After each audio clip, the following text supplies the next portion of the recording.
Of जो है वो किस प्रकार रह सकती हैं और क्या परिणाम आ सकते हैं, और उसके बाद जो हम अगले वीडियो बनाएंगे उस पर भी मैं चर्चा करने वाला हूँ। अब देखिए कट ऑफ की हम जब बात करते हैं, देखिए स्टूडेंट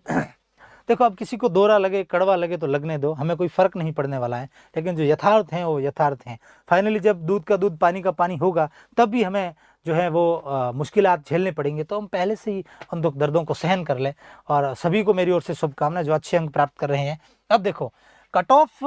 की हम जब बात करते हैं तो मैं ये कह सकता हूं कि EWS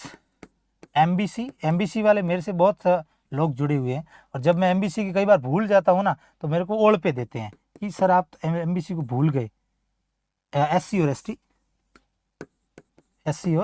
ST, ठीक है।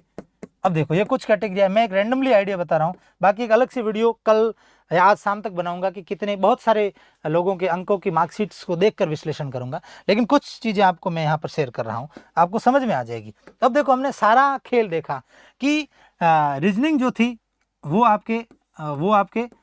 यूं कह सकते हैं कि सरल थी, क्या थी, सरल थी, ठीक है। लेकिन टीचिंग एप्टीट्यूड एंड जीके बहुत अच्छा पूछा गया था, क्या पूछा गया था, अच्छा पूछा गया था। और लैंग्वेज थी, जो भाषा थी वो भी सरल थी, भाषा क्या थी, वो भी सरल थी। अब इसका मतलब ये है कि दोनों ने थोड़ा सा मिला जुला असर यहाँ पर रख दिया। अब रीजनिंग में जो अच्छा कर रहा है वो टीचिंग एप्टीट्यूड में खेल बिगाड़ रहा है, ठीक है, लेकिन जो भाषा में अच्छा कर रहा है वो जीके में खेल बिगाड़ रहा है, यहाँ गड़बड़ हो रही है, ऐसी स्थितियां बन रही है। तो फिर कहने का मतलब यही है कि आप अगर टीचिंग एप्टीट्यूड को अच्छा करके आते तो आपका पेपर बहुत बढ़िया जाता, लेकिन उसके भरोसे हम रहे नहीं और उसने वो हमारा खेल बिगाड़ दिया, जिसकी वजह से और बहुत सारे लोगों के अंक जो है वो कम भी पड़े हैं, जिसकी वजह से और काउंसलिंग आइडिया देख के बहुत सारे स्टूडेंट बहुत अच्छे अंक भी ला रहे हैं, जिसकी वजह से मैंने ये अनुमान लगाया कि जनरल में आप अगर 420 प्लस कर रहे हैं तो आपकी बहुत बेहतरीन संभावना है। जनरल में आप 420 ला रहे हैं तो आपका चयन होगा, फर्स्ट चॉइस तो बहुत दूर है, फर्स्ट चॉइस आपको लेनी है, जनरल में आप हो तो आपको 450 अंक लाने पड़ेंगे ना। तो प्रथम वरीयता कॉलेज है ना,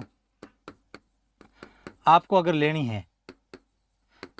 प्रथम वरीयता कॉलेज आपको अगर लेनी है तो आपको 450 प्लस करने ही पड़ेंगे किसी भी सूरत हाल में, अन्यथा आपको पहली चॉइस में कॉलेज नहीं मिलने वाला है। दूसरी बात है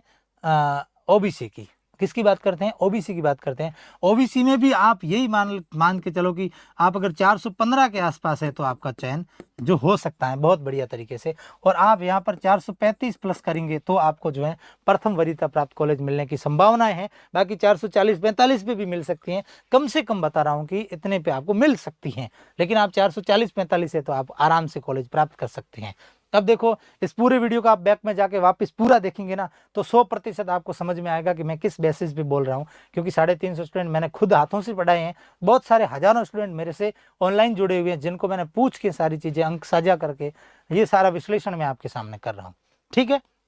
और फिर भी आप चैनल पे नए हैं तो सब्सक्राइब जरूर करें, वीडियो को शेयर करें, मित्रों तक पहुंचाएं, हम सब मिल बैठ के इस कार्य को और आगे बढ़ाएंगे, सफलता के नए आयाम लिखेंगे। अब EWS की बात करते हैं तो मुझे ये लगता है कि 410 तक EWS वाले का सिलेक्शन होना चाहिए, है ना। हो सकता है कि नीचे भी कट ऑफ चली जाए 405 400 तक, है ना। वैसे ये बॉयज़ की बात कर रहा हूँ, गर्ल्स की इससे 10-5 नंबर कम ही रहेगी, ये बॉयज़ की बात कर रहा हूँ, ठीक है। गर्ल्स की इससे 5-7 नंबर कम कर देना, है ना। जो बालिकाएं हैं,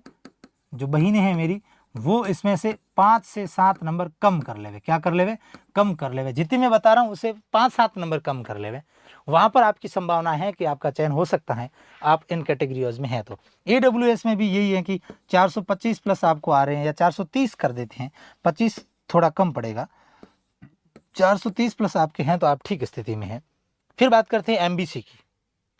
MBC बॉयज़ में है आप तो वही हाल है, 410 EWS MBC पास में ही रहेगी, इर्द गिर्द ही रहेगी, तो आपको जो है आपका चयन हो सकता है। आप अगर गर्ल्स हैं तो आप 5-7 कम कर सकते हैं, 405 के आसपास आपका चयन हो सकता है, लेकिन और आप फिर 430 पे हैं तो आपको मनपसंद कॉलेज जो है वो भी आपको मिल सकती हैं। बहुत सटीक विश्लेषण बता रहा हूँ, पूर्वानुमान जो थे वो लगभग हमेशा सही रहते हैं, आज भी उम्मीद करता हूँ कि सही रहेंगे। अब SC की बात करते हैं तो SC कैटेगरी में जिसको भी 400 प्लस आ रहे हैं उसका चयन जो है वो आराम से होना चाहिए, और जो 490 तक हैं एससी की बालिकाएं हैं उसका भी चयन होना चाहिए। और मनपसंद कॉलेज के लिए आपको 420 तो करने ही पड़ेंगे, और एसटी के लिए भी आपको लगभग 410 के आसपास मनपसंद कॉलेज लेने के लिए स्कोर करना पड़ेगा। और ये मैं मान के बैठा हूँ कि 380 के आसपास आप हैं, एसटी से हैं, तो आपका चयन जो हो सकता है, ये आप फाइनली ही मान के चलिए इतना ही रहने वाला है। इससे अगर आपको कम नंबर आ रहे हैं तो आप या तो भाग्य के सहारे रहिए, और नहीं तो हो सकता है कि आप अगली कोई तैयारी करना शुरू कर दीजिए। अब 300 प्लस वालों को क्या करना है उसके लिए भी मैं एक बात बताऊंगा। और इसके बाद जो और भी कैटेगरियां हैं, जैसे रिजर्व कैटेगरियों में फिजिकल हैंडीक्राफ्ट हो गया, उसके साथ साथ विडो हो गया, डिवोर्स हैं, ये तमाम कैटेगरियां जो हैं, या फिर टीएसपी कैटेगरीज हैं, उनके स्टूडेंट्स को मैं कहता हूं उनकी तमाम एक की मैं इकट्ठी बात लिख देता हूं। जैसे कोई टीएसपी से हैं, ठीक है ना, या फिर कोई विडो है, या फिर कोई डिवोर्स है, या फिर कोई फिजिकल हैंडीक्राफ्ट हैं, आप सभी मेरे अनुसार 350 प्लस कर रहे हैं, तो आप बहुत बेहतरीन स्थिति में, आपका चयन जो है वो 100% होना चाहिए, ये मैं मान के बैठा हूँ। ठीक है ना, ये आप मान के चलिए। और फिर मैं बताना चाहता हूँ